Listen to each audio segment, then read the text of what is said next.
Hello, hello, brothers and sisters. Today, welcome back to Thine Corner, Kamal's Corner. Give it up, get it up. Today's subject of conversation is going to be make the decisions that you are scared to make. That is the one thing you have to do in life. Comfortability is your enemy. Okay? In all my years, in my 25 years of going strong, working hard, doing what I need to do to make ends meet, the thing that has held me back from, I feel like, success in a way is me being comfortable in my environment and being too comfortable. I can understand being comfortable and being happy, working somewhere where the coworkers are really nice. You guys get along and it might not be the best money, but you're still happy to come into work 5 days out of the week. Cool. But you cannot stay stagnant. You cannot stay there forever. You have to be constantly moving forward because you have dreams to accomplish. And those dreams can't be accomplished just by staying in one place. It's a fact. It's a fact. No matter how much you work at that place that you love, your dreams will not be accomplished there. Like, imagine if I was still working at Virginia ABC, only making $17.50 an hour, right? And the only opportunities for me to move up in the company is if somebody steps down from being a store manager or an assistant manager. And that's a lot of responsibility to take when it comes to moving up, and the pay bump ain't that much. And you finally get, benefits, but it isn't worth it, especially for how much responsibility it is. Like, I'm pretty sure they make like maybe 25 or 24 an hour. Bro, that's what I'm about to be making. Like, and I'm going to be working on cars. Like, it just don't make sense to do something like that, to stay in a place like that for a long period of time. Now, your situation might be different. If you are working at a Home Depot and you feel like, this is dead end, but I still like the people that work here with, but you get a opportunity with another company that's paying more and has similar benefits. Go for it. Do not be scared. Of course, make sure that your ends will be met. Put some money to the side, put half a check to the side so you have rent for a month just in case things go awry. But you can do it. Do not be scared of change. Change is something that is needed in life on a regular basis. You have to become comfortable with change. Do not become comfortable with complacency. Do not become comfortable with staying in one place. You have to continue to move forward if you want your dreams to come true. I don't know how many times I got to repeat it, but I definitely am the one that can, attest to this. I've always been comfortable at certain jobs, whether it been ABC or the one that I'm at now. It's like, you kind of make this culture, you make this family, this work family, and you're like, man, this is nice. I don't feel like leaving, but you got to take that leap of faith. You got to keep on going forward. Also, I would love to hear some of your dreams, your aspirations, see where your mind is at, see what is something that you're scared to make the decision for, because at the end of the day, it's a conversation, and I'd love to conversate with you all. Now, going forward with the thing that you are scared of, right? Let's say you go to this new job and you realize that you don't really like it all that much. When you're in that type of situation, you have to be able to pivot.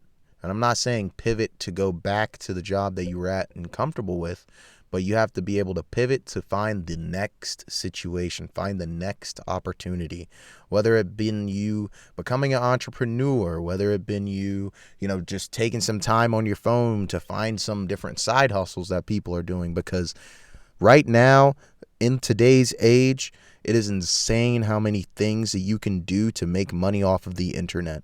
And it's not even just the whole YouTube or streaming stuff, but when it comes down to making AI videos, AI slop, people eat it up. And that's one of the things I definitely am against, is like AI being in our everyday.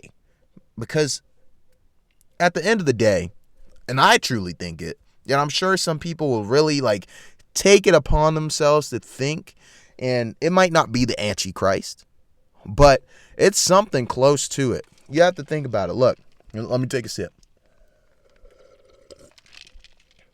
Got me some sweet tea I made.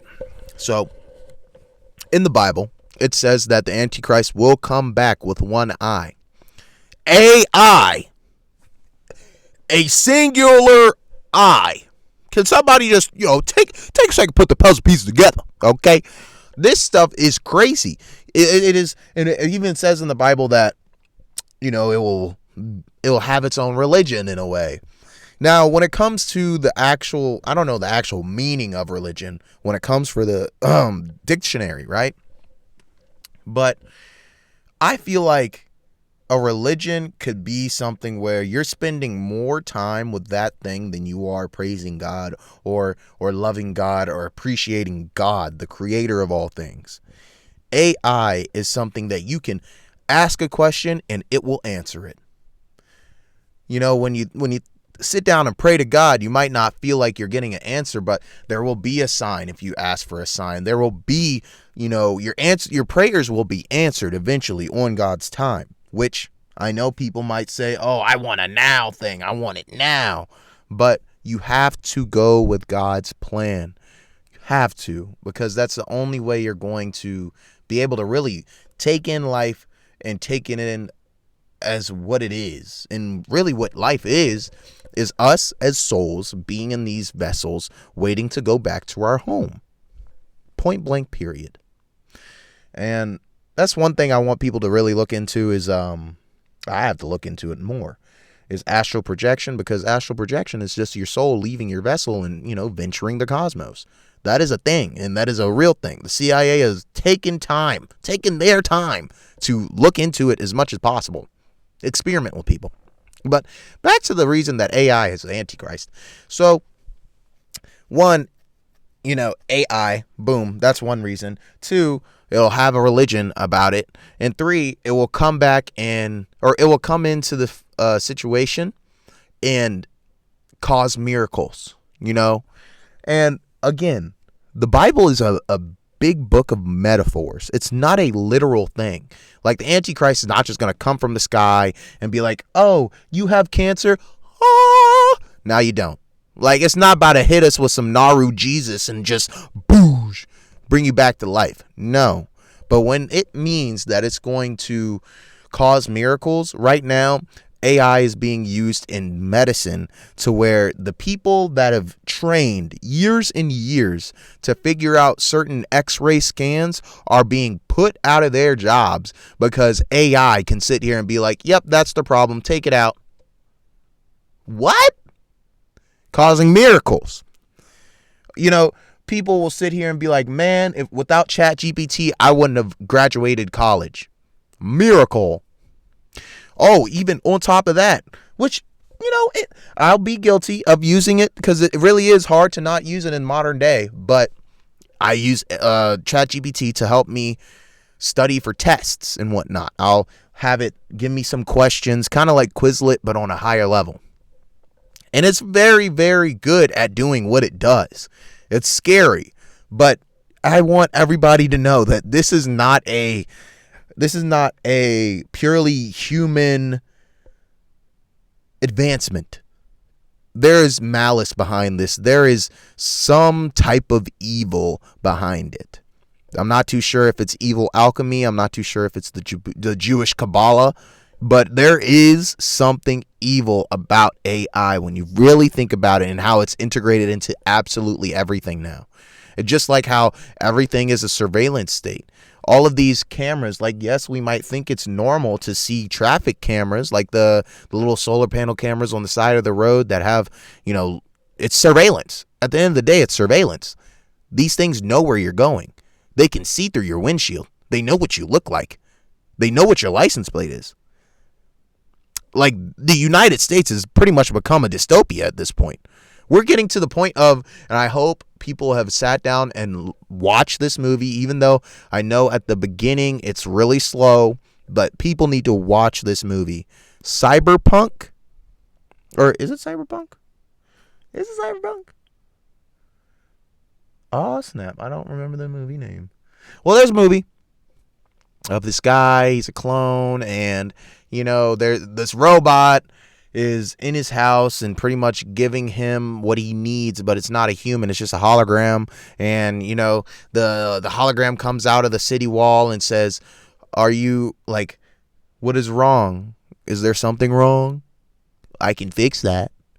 That's what AI is becoming. That is what advancement is happening. And I feel like we need to tone it back about 20 notches and go back to the days where you had to fill out an application on a piece of paper. Because real stuff, those was the good days. Those are the days where kids was going outside, going out until the lights were off, coming in, eating some food, worn out, go take a bath, come back in, eat this goddamn food, and then go to sleep. You know what I'm saying? Like, kids are not on that wave anymore. But that is the end of discussion on this. I hope you guys have some discussion in the comments about AI and what your thoughts are and the things that you were scared of when it comes to decisions in your life.